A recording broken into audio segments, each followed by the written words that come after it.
오늘 이 시간은 제3장 갈등을 넘어서 함께 살아가기 부분을 같이 나누도록 그렇게 하겠습니다. 우리가 세상을 살아가다 보면 갈등적 요소가 참 많이 있습니다.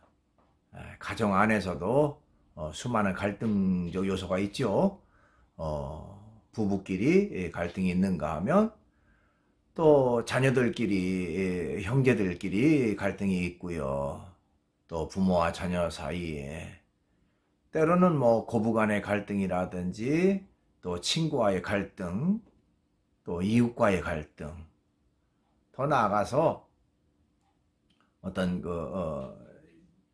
사회와 사회끼리의 갈등도 있고요. 국가와 국가끼리의 갈등도 있고, 어쨌든 수없이 많은 그 갈등 속에 살아가고 있습니다. 우리가 어떻게 하면 그 갈등적 요소를 잘 지혜롭게 해결할 수가 있겠는가 하는 것입니다. 그래서 특별히 이제 오늘 우리가 다루는 교재에서는요, 청년과 기성세대와의 갈등, 즉 세대 간의 갈등에 대한 것을 이제 앞부분에서 다루고 있어요. 세대 차이가 난다 뭐 이런 얘기를 많이 하는데, 어쨌든 젊은 세대들은 기성세대들을 이해 못하는 부분이 참 많고요. 또 기성세대는 젊은 세대들을 이해 못하는 부분도 많이 있죠. 그런 면에서 이런 젊은 세대와 기성세대 사이에 갈등적 요소는 무엇이 있고, 그것을 어떻게 원만하게 잘 좀 해결할 수 있겠는가, 뭐 그런 내용. 또 그런가 하면 이제 직장 속에서의 갈등 문제, 여러분들이 이제 학교를 졸업하고 직장 생활을 할 때에 직장 속에서 발생하는 여러 가지 그 갈등 문제, 소위 뭐 줄타기라든지 또 뭐 줄서기, 또 라인, 어떤 라인에 섰느냐, 뭐 이런 것들에 대해서 사람들의 태도가 달라지고 그 사람을 향한 또 때로는 뭐 차별로 이어지기도 하고, 이런 혈연이나 지연이나 학연 중심으로 한 이런 이권 문제가 발생하는 것, 그것이 어떻게 보면 직장 속에서 엄연히 이루어지는 그런 현실적인 그런 문제라는 것입니다. 자, 이런 것들을 어떻게 좀 원만하게 해결할 수가 있겠는가, 뭐 그런 내용이라든지, 또 정치적인 갈등, 뭐 우리나라 국가적으로도 우리가 뭐 남북 갈등 뭐 이런 얘기 합니다만은, 특별히 남남 갈등 이런 얘기를 많이 하죠. 우리 대한민국 안에서도 서로 이념과 사상에 의해서 서로 갈등을 하고, 또 서로에 대해서 좀 심한 그런 모욕적인 언사, 이런 것들을 많이 하는 경우를 많이 봅니다. 친북이다, 뭐 종북이다, 또는 친미다, 또 일본 뭐 앞잡이다, 뭐 이런 얘기까지도 많이 하죠. 자, 이런 세태 속에서 어떻게 원만하게 잘 해결할 수가 있겠는가, 또 그 갈등의 원인은 무엇인가 하는 것들, 어떻게 하면 우리가 좀 서로를 이해하고 좀 포용하면서 함께 더불어 살아갈 수가 있겠는가 하는 여러 가지 내용들을 같이 다루도록 하겠습니다. 그러면 이제 PPT로 강의를 계속 이어가도록 그렇게 하겠습니다. 예, 제3장 갈등을 넘어서 함께 살아가기 입니다. 요즘 갈등이라고 하는 말을 많이 사용하죠. 인간관계 속에서 이 갈등이라고 하는 것이 없을 수는 없습니다만은, 우리가 어떻게 그것을 지혜롭게 잘 해결할 수 있겠는가 하는 것이 원만한 인간관계, 좋은 인간관계를 위한 아주 필수적인 그런 요소라고 말할 수가 있습니다. 자, 그렇다면 이제 우리가 흔히 말하는 이 갈등이라고 하는 말이 도대체 뭔지 그것부터 좀 살펴볼 필요가 있어요. 이건 교재는 없습니다만은 한번 여러분들이 꼭 알았으면 좋겠어서 잠깐 이 용어를 좀 살펴보려고 합니다. 갈등이라는 말을 많이 쓰는데 갈등이라는 말이 어떤 의미를 가지고 있느냐 하는 것이죠. 갈등이라는 말은 참 재미있는 말로 되어 있는데요. 한자로 보면 칡갈자에다가 등나무 등자를 썼습니다. 칡덩쿨과 등나무 덩쿨이 함께 얽혀 있는 상태. 여러분 그 산에 가면 칡이라고 하는 게 있죠. 칡덩쿨이 나무를 칭칭칭칭 감고 올라갑니다. 또 일반 그 집에 담 같은 데 보면 이 등나무가 있는데 역시 담벼락을 타고 칭칭칭 감고 올라가는 성질을 가지고 있어요. 이 얽히기 좋아하는 칡덩쿨과 등나무 덩쿨이 함께 얽혀 있으니까 그게 얼마나 복잡하고 심하게 얽히겠습니까? 그게 이제 갈등이라는 말이에요. 참 재밌는 말이죠. 그래서 이것을 우리가 한자적인 의미로 좀 살펴보면요, 갈등이라고 하는 말은 두 가지 서로 상충되는 동기나 충동 또는 욕구가 동시에 일어날 때 우리는 갈등을 경험한다, 이렇게 말할 수가 있습니다. 어떤 욕구가 동시에 일어날 때 어떤 것을 먼저 할 것인가 하는 것들이 바로 갈등 요소가 된다는 것이죠. 그러니까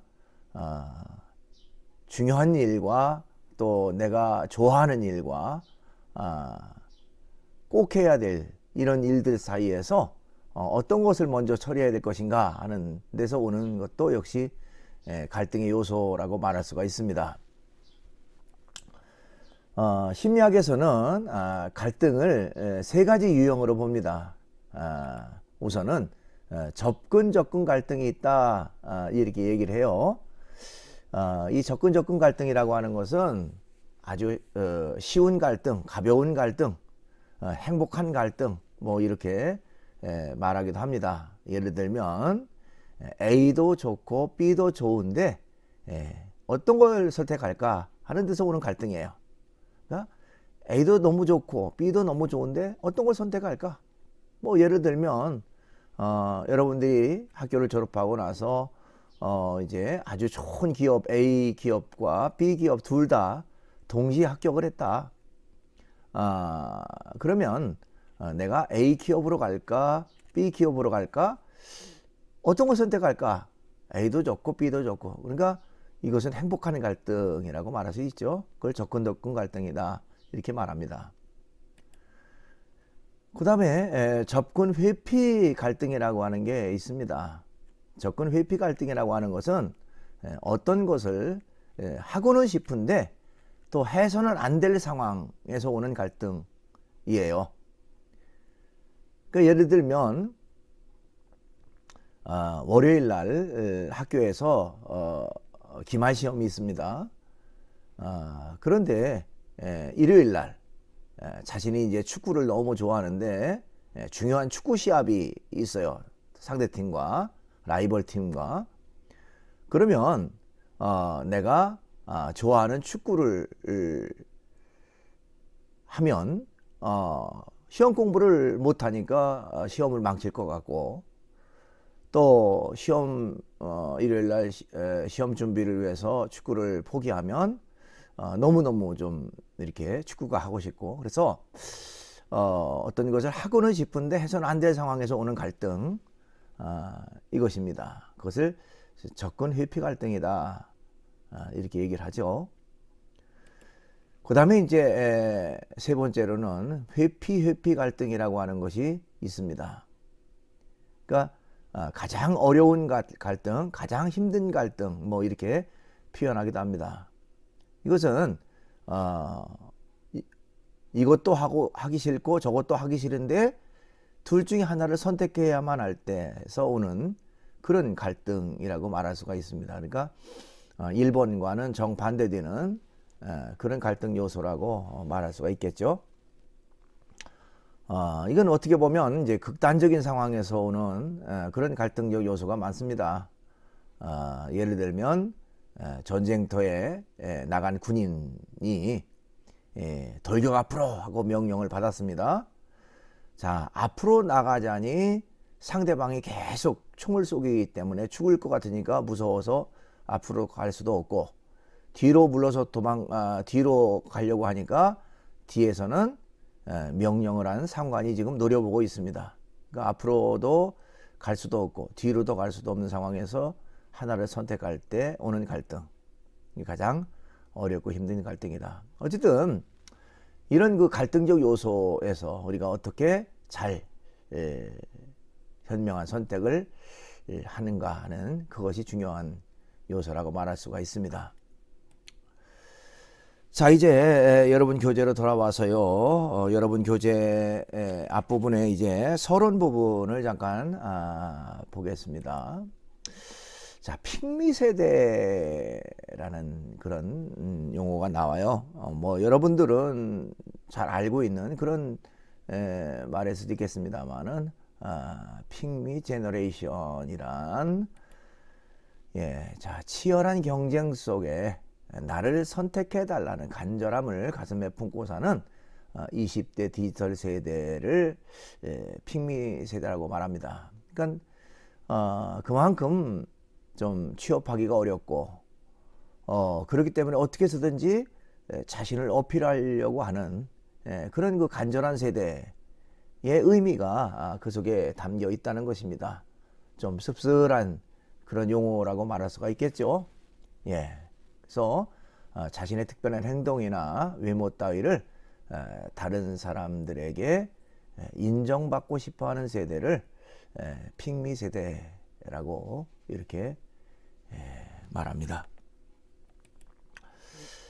자, 이런 청년 세대는 다음 세대로 일반적으로 말하죠. 그렇죠. 뭐 미래를 짊어질 세대, 다음 세대를 이끌어갈 세대, 뭐 이렇게 말하기도 하지만 기성세대 입장에서는 전혀 생소한 다른 세대다, 뭐 이렇게 이해되기도 한다는 것이죠. 왜냐하면 그만큼 기성세대와 청년세대 간의 그 괴리감은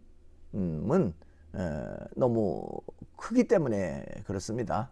그래서 우리 젊었을 때는 안 그랬는데 우리와 너무 다르다, 너무 차이가 난다 하는 의미에서 때로는 이런 다른 세대라고 이해되기도 한다, 이렇게 말할 수도 있습니다. 자, 여러 갈등 가운데 청년과 기성세대 사이의 갈등, 또 직장 속에서 경험하는 갈등, 또 정치적인 여러 가지 갈등에서 대해서 이제 우리가 앞으로 좀 살펴보려고 합니다. 자, 우선 이제 청년과 기성세대와의 갈등 문제입니다. 여러분 교재에 거기 그 53쪽 아랫부분에 보니까 청년들과 연계된 단어들이 상당히 많다. 그러니까 신조어들이죠. 뭐 여러분들도 익히 아는 부분도 있겠지만 좀 생소한 부분도 있을 수 있겠고요. 그러나 이제 뭐 기성세대들에게는 전혀 생소한 그런 용어일 수도 있습니다. 그러나 좀 전체적으로 좀 부정적인 의미도 담겨 있고요. 좀 현실적인 어려움을 많이 담고 있어서 좀 씁쓸한 그런 용어라고 말할 수도 있습니다. 자, 삼포세대다. 세 가지를 포기한 세대. 연애를 포기하고, 결혼을 포기하고, 출산을 포기했다. 참 가장 낭만적이고 뭔가 어떤 또 이성에 대한 관심과 또 아름다운 사랑을 이어가야 할, 또 결혼을 하고 또 출산을 해야 될 그런 세대들이 아예 포기를 한다는 것은 그만큼 살기가 좀 빡빡하고 힘들다, 여유가 없다, 뭐 그런 의미를 담고 있다고 말할 수가 있습니다. 참 안타까운 그런 말이 아닐 수가 없죠. 또 거기에 아울러서 오포 세대다, 이렇게 말하기도 합니다. 5가지를 포기한 세대. 그러니까 아까 3가지 연애와 결혼과 출산을 포기한 그 3포에다가 플러스 내 집 마련이나 또 인간관계까지도 포기한 세대. 참 그렇습니다.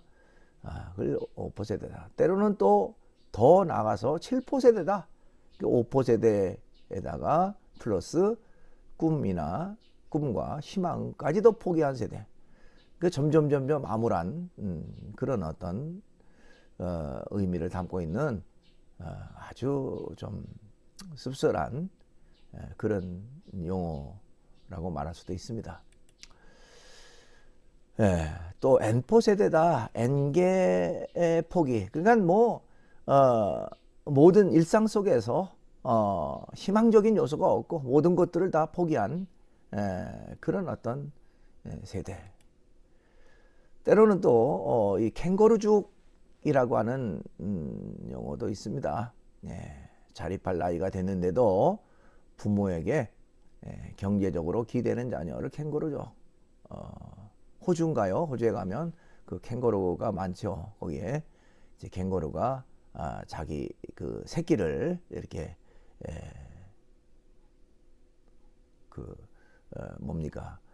자기의 그 품 안에 넣고 키우는 그런 모습에서 아마 장한 것으로 봅니다. 자립할 나이가 됐는데도 부모에게 경제적으로 기대는 자녀. 이것도 참 큰 문제가 있죠. 자기 스스로 독립하고 이제는 자립하고 뭔가 스스로 삶을 개척해 나가야 될 그런 젊은이들이 부모만 의존한다. 뭐 소위 부모 찬스라는 말 한때 유행했었죠. 참 안타까운 그런 일이 아닐 수도 없습니다. 그 다음에 부메랑 퀴즈다, 이렇게 이런 용어도 있습니다. 취업이나 결혼 등으로 독립했다가 실직자가 됐다든지 또 이혼했다든지 해가지고 부모에게로 돌아오는 그런 자녀를 부메랑 퀴즈, 그렇게 말한답니다. 딩크죠. 이건 뭐 많이 여러분들 꽤 오래된 그런 용어 중에 하나라고 보는데요. 앞자를 따서 딩크, 그래서 더블 인컴, 노 키즈. 그래서 결혼한 부부인데 이제 둘이 함께 사니까 수입은 2배로, 또 아예 자녀를 낳지 않고 자신들의 어떤 삶의 여유를 가지고 좀 자신들만을 위한 그런 삶을 살자, 뭐 그런 의미의 를 담고 있는 것으로 봅니다. 또는 이제 욜로족이라고 하는 그런 용어도 있습니다. 이것도 역시 앞자를 따서 만든 것인데요. You only live once. 그래서 뭐 직역하면 한 번뿐인 인생, 그런 의미를 담고 있고요. 그러니까 자신들에게 주어진 그런 기회를 놓치지 말자. 또 즐기면서 인생을 좀 살아보자. 뭐 그런 의미도 있습니다. 한번 지나가면 끝이다. 때로는 이제 열정페이라는 용어도 있습니다. 청년 근로자들에게 열정을 구실로 저임금 혹은 무임금으로 일을 시키는 것을 뜻한다. 자, 열정은 너무너무 아름다운 것이고 좋은 것이죠. 그렇죠. 청년 세대에서 열정이 없다면 그건 뭐 합당하지 못하죠. 근데 그것을 잘못 이용하는 그런 어떤 집단이 있다는 것입니다. 그러니까 일하고자 하는 열망 또는 취업하고자 하는 열망을 적절히 이용해 가지고 저임금 또는 무임금으로 아예 그냥 일을 혹사시키는 그런 일들은 있어서는 안 되겠죠. 헬조선이라고 하는 용어도 있습니다. 열정페이, 취업난, 삼포 세대로 대변되는 청년층이 한국을 자주적으로 이끄는 말을 헬조선, 지옥과 같은 조선이다. 뭐 이런 의미, 참 부정적 그런 의미인데 그만큼 힘들고 어렵다고 하는 그런 의미를 담고 있다고 말할 수 있습니다. 자, 워라벨이라고 하는 용어도 일상에서 많이 써요. 워라벨. 요거는 이제 워크 라이프 밸런스. 그래서 일과 삶의 그 균형 의미인데요. 즉 직업과 가정 또는 내 삶의 어떤 행복 그것과 어떻게 균형과 조화를 이루면서 살 것인가 하는 의미의 그 용어로서 이건 좀 보편적으로 많이 쓰이는 그런 용어 중에 하나라고 말할 수도 있습니다. 자, 이런 그 청년 세대들은 기성 세대와 문화 충돌 또는 세계관의 충돌을 자주 경험하게 됩니다. 그러니까 아까도 서두에도 얘기했지만 기성 세대 입장에서는 너무 다른 세대인 것이죠. 자기들이 젊었을 때의 모습과 전혀 생각도 다르고 행동도 다르고 모든 것들이 가치관도 다르고요. 다르기 때문에 거기서 오는 어떤 문화 충돌, 세계관의 충돌 이런 것들이 이제 자주 경험된다라고 말할 수도 있습니다. 자, 기성세대는 그렇죠. 나 때는 말이야 나는 이렇게 해서 우리 세대는 이렇게 이런 어려움을 겪어서 뭐 이렇게 하면서 말하는데 그런 그 기성세대를 향해서 청년들은 꼰대다, 문진이다, 문화찐따 등으로 불린다. 예. 또 청년도 연로다, 다른 세대다 등으로 불리면서 제대로 도무지 이해 못하는 족속이야. 도대체 이해가 안 돼.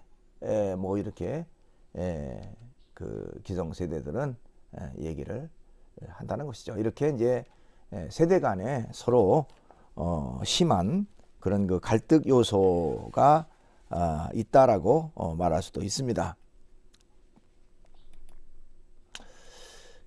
이처럼 청년과 기성세대는 서로 이해하지 못하고 서로 공격하는 갈등에 빠져 있다 이렇게 말할 수도 있습니다. 그 다음에 직장에서 오는 발생하는 갈등 문제입니다. 자, 직장에 가면 더 치열한 그런 어떤 요소들이 참 많습니다.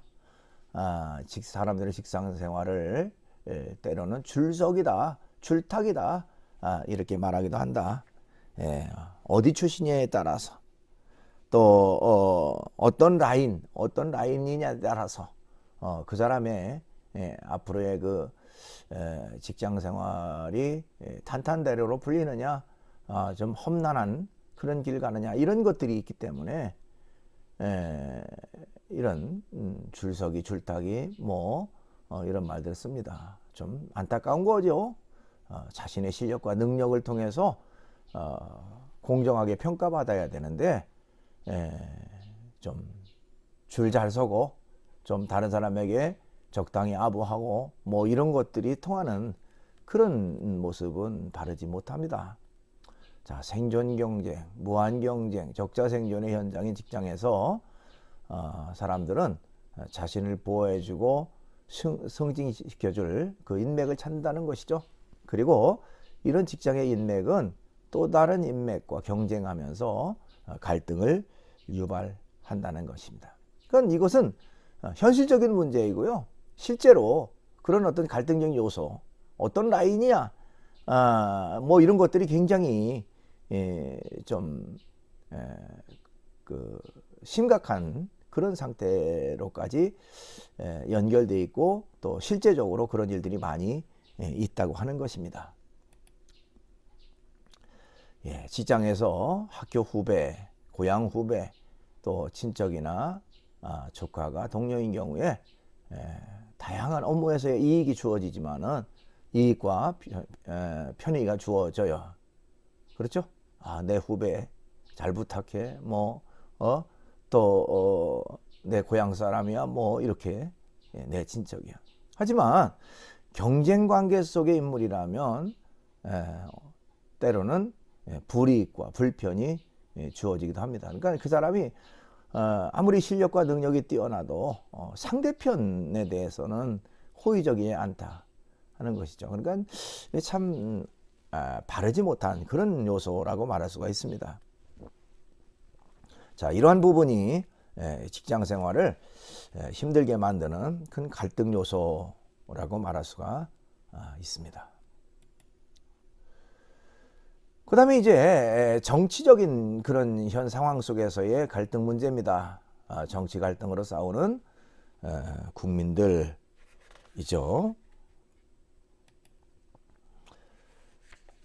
오늘날 보수와 진보 진영 사이에 상대를 향한 험담과 인격적 공격은 날로 심해져만 간다 이렇게 말할 수가 있습니다. 근래에 와서 이런 그 보수와 진보 사이의 갈등 문제는 훨씬 더 큰 그런 그 양상을 띠고 있는 것으로 봅니다. 최근에 일본과의 그 갈등 문제가 있었을 때에 이런 어떤 정치적 집회 같은 것들이 이제 많이 열렸죠. 상반된. 그래서 노아베 이런 일본을 아주 혐오하는 그런 어떤 집회도 있었고요. 또 문재인 탄핵 이런 것을 외치는 그런 태극기 부대 이런 모임도 있었고요.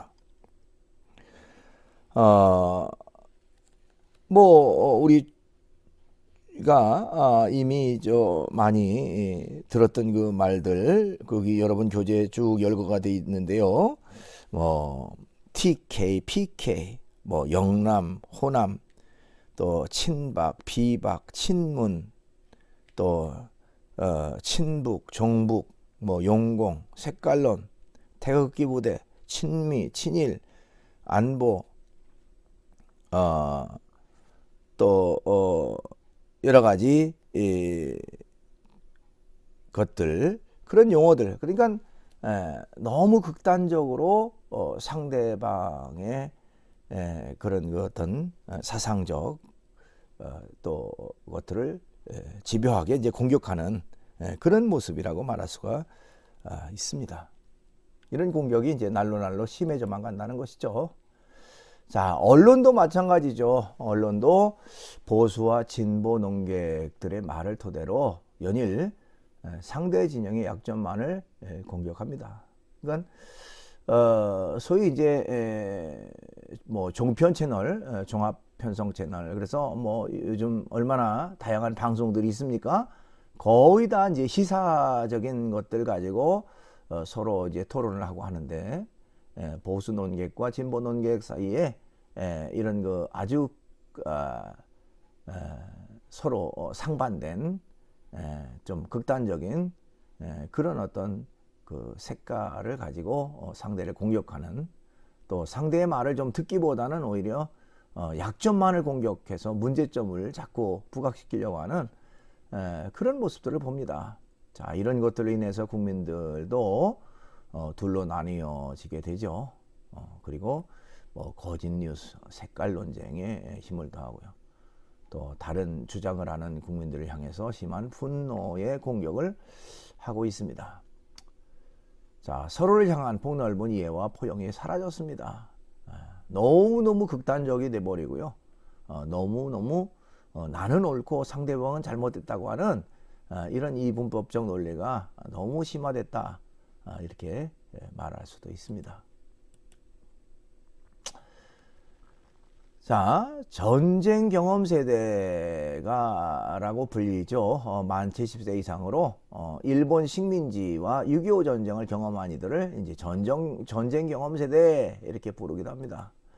자, 5060 세대, 즉 민주화 세대로 불리는 세대를 4050 세대.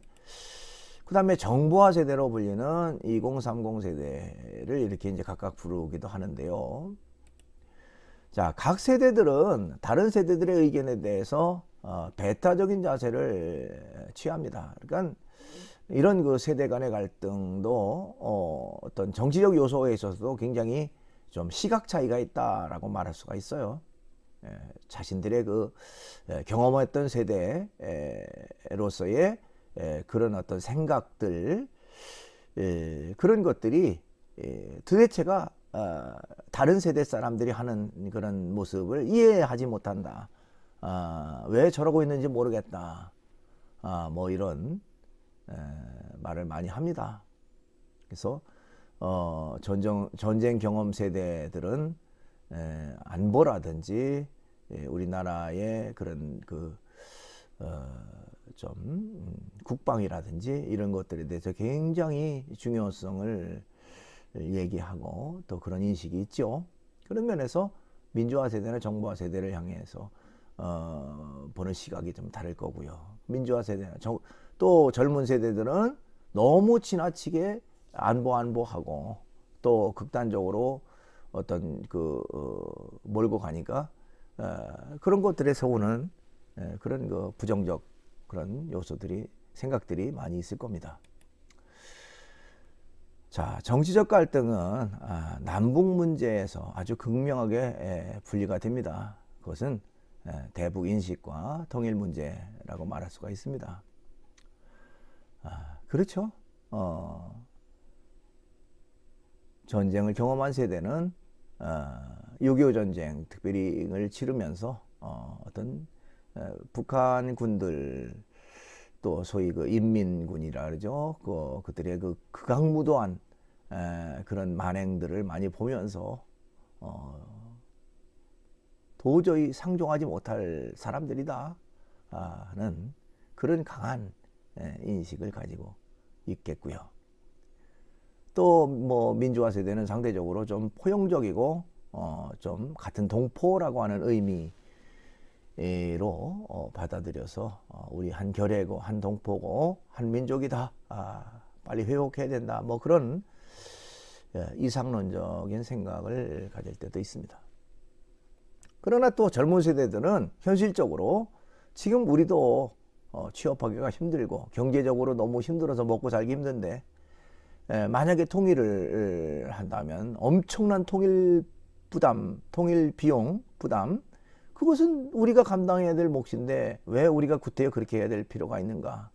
또 통일에 대한 부정적 시각들을 보이고 있기도 합니다. 어쨌든 각 세대마다 이런 정치적인 갈등, 특별히 남북 문제에서의 그 갈등 문제가 아주 극명하게 달라진다, 이렇게 말할 수도 있습니다. 자, 그렇다면 이제 갈등은 왜 일어나는가 하는 것입니다. 사람과 사람 사이에서 갈등이 일어난다는 것은 너무 당연한 것이죠. 어떻게 보면 나와 다른 사람과 얼굴 생김새가 다르고 목소리가 다르듯이 생각하는 것, 가치관이 다르기 때문에 그렇습니다. 우리가 그것을 이해한다면 갈등 요소를 좀 최소화시킬 수가 있겠죠. 근데 그렇지 못하기 때문에 문제라고 말할 수도 있습니다. 사회 구조에서 생기는 갈등입니다. 갈등은 개인 문제이기도 하지만 사회의 문제이기도 하다는 것이죠. 즉 우리가 살아가고 있는 사회 구조 자체가 집단 이기심을 토대로 세대 갈등, 또 직장 갈등, 정치 갈등, 때로는 이제 남녀 갈등, 인종차별 등의 수많은 갈등을 지니고 있다. 그건 갈등이 왜 일어나는가? 사회 구조 자체가 갈등을 유발하는 할 수밖에 없는 그런 구조라고 말할 수도 있습니다. 그 다음에 갈등을 부추기는 포스트 모더니즘, 포스트 모더니즘 사상, 이런 문화가 갈등을 더 심화시킨다라고 얘기를 합니다. 오늘날 유독 이런 갈등이 더욱 심한 이유는 포스트 모더니즘이 우리 시대의 중심 사상이기 때문에 그렇다.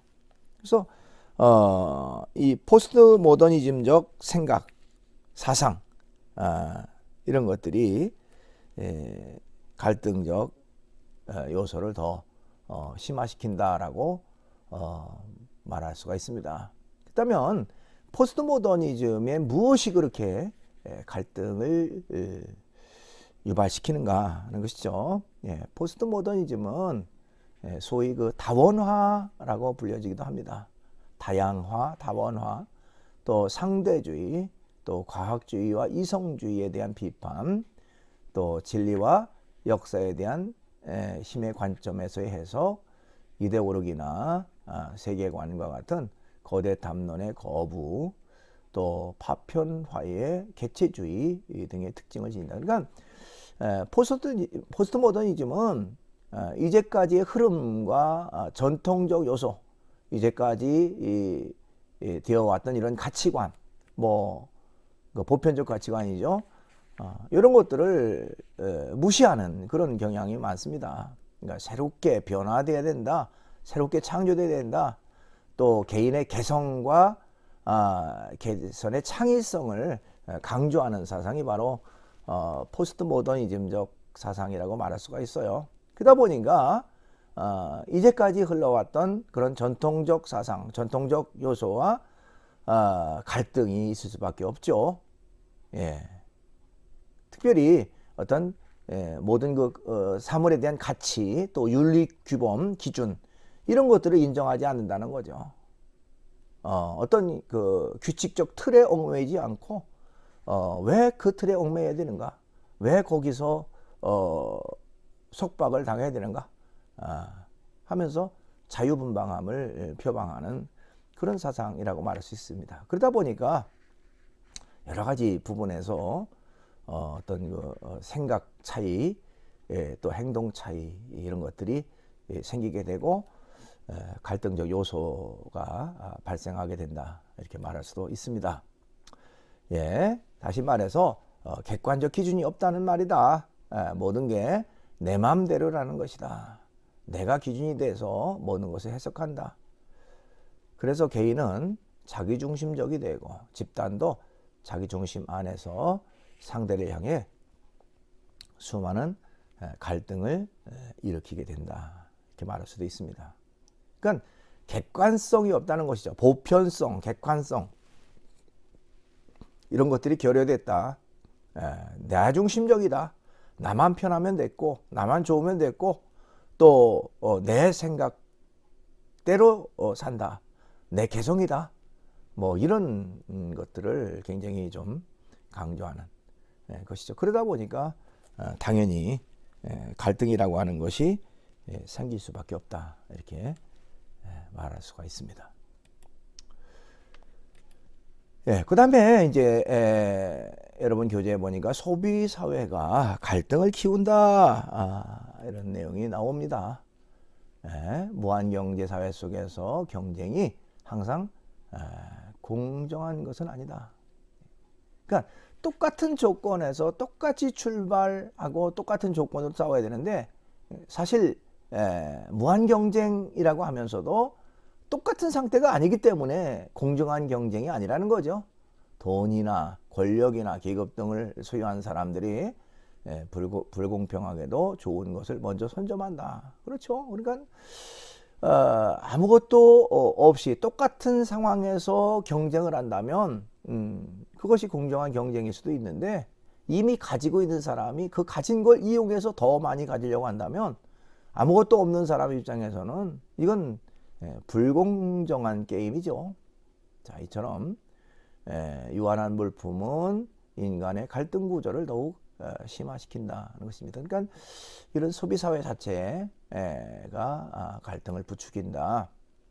소비주의의 가장 큰 문제는 사람을 소비의 대상, 소비의 상품, 상품의 가치, 상품 형식으로 여기며 소비 인간으로만 본다는 점이라는 것입니다.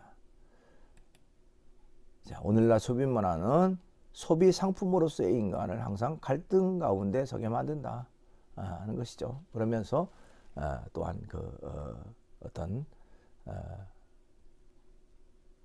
가진 자와 그렇지 못한 사람 간의 이런 소비 상황에서의 갈등 문제는 점점 심화되는 그런 모습을 가지고 있다 이렇게 말할 수도 있습니다.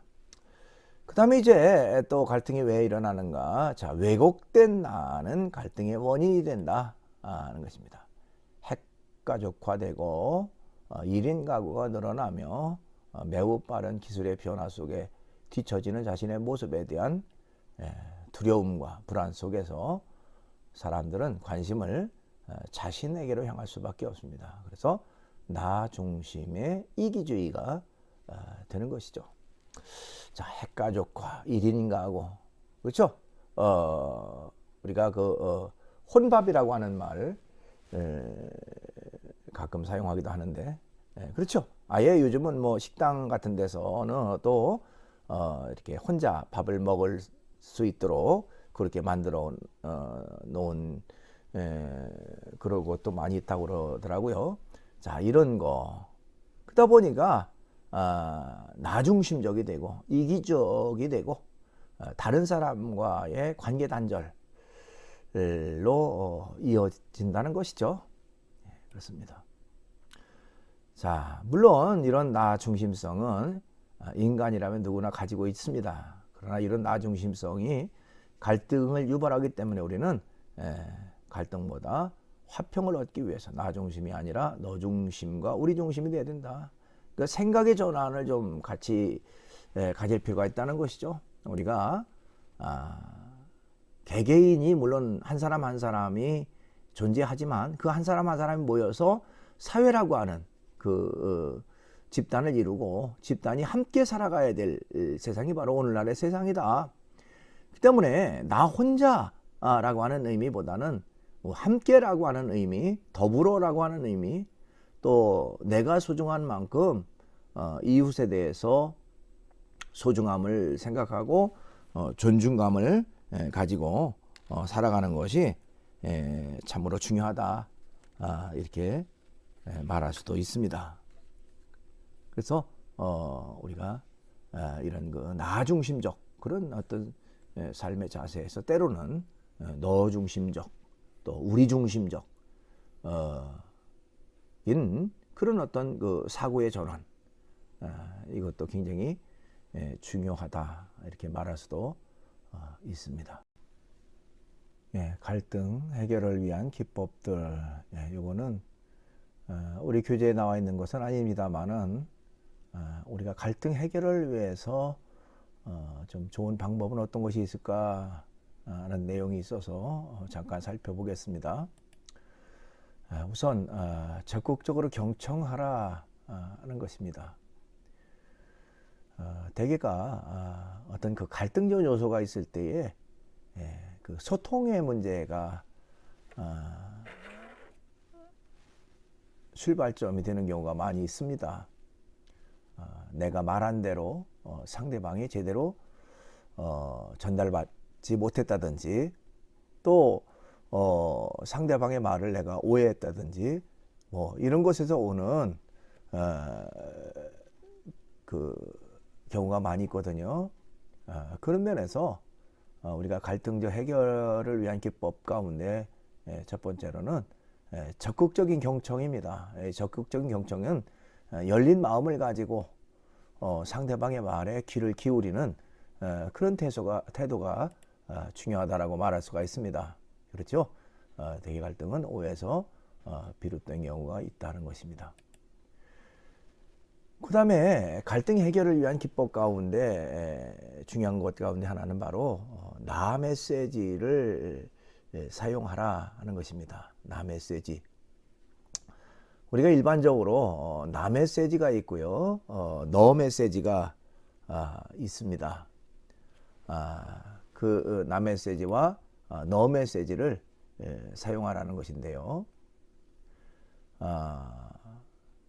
너 메시지는 너 중심적인 것입니다.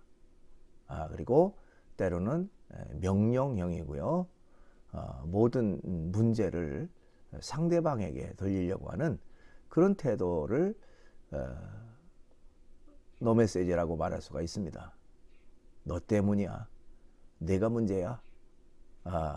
왜 그렇게 했어? 하고 상대방을 질책하고 추궁하고 또 책임을 묻는 그런 것을 너 메시지라고 말할 수가 있습니다.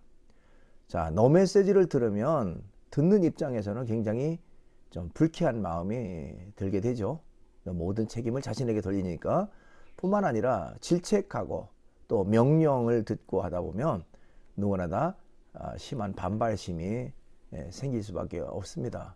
그런 면에서 너 메시지는 갈등 해결을 위한 그런 그 좋은 방편이 되지 못한다는 것이죠.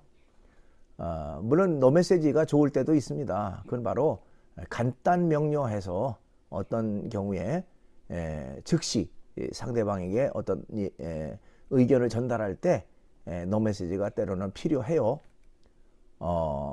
이 군대에서 상관이 부하들에게 어떤 명령을 시달할 때 너 메시지를 통해서 분명하게 의사를 전달하고 또 즉각적으로 그 말에 따를 수 있도록 하는 거, 그것은 굉장히 중요한 그런 요소지만, 우리가 인간관계, 대인관계 속에서 너 메시지는 좀 굉장히 때로는 딱딱하고 또 상대방을 불쾌하게 하는 그런 부분일 수도 있다는 겁니다. 그러나 이제 반면에 이 나 메시지는 조금 그것을 유화시켜서 부드럽게 해서 상대방의 그 잘못된 그런 부분들을 좀 스스로 돌아볼 수 있는 그런 기회를 제공하는 것이 바로 나 메시지라고 말할 수가 있습니다.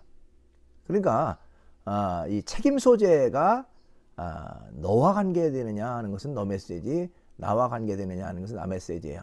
그러니까 나 메시지의 경우는 결국에는 예를 들어서 상대방의 그 잘못된 행동을 바로 질책하기보다는 상대방의 잘못된 행동으로 인해서 결과적으로 내가 이렇게 생각하고 이렇게 염려된다. 그래서 그런 부분을 좀 고쳐줄 수 없을까 하고 상대방에게 좀 이렇게 부드럽게 그 표현하는 그런 어떤 방법이라고 말할 수가 있습니다. 그래서 너 메시지는 상대방에게 책임을 지우는 것이지만 나 메시지는 나의 책임으로 받아들이는 것, 그렇게 말할 수도 있습니다. 그래서 때로는 인간관계 속에서 이런 나 메시지보다는 너 메시지를 주로 많이 사용함으로 인해서 상대방에 대한 그 배려, 또 좀 상대방 스스로 자신의 행동을 돌아볼 수 있는 그런 기회를 제공하는, 또 상대방에 대한 존중감, 이런 것들이 배어 있는 이런 그 나 메시지를 주로 많이 사용하는 것이 중요하다, 이렇게 말할 수가 있습니다. 이것은 하나의 그 참고 사항으로 여러분들이 그냥 알아뒀으면 좋겠습니다. 예, 이제 5번입니다. 포용의 윤리, 함께 살자.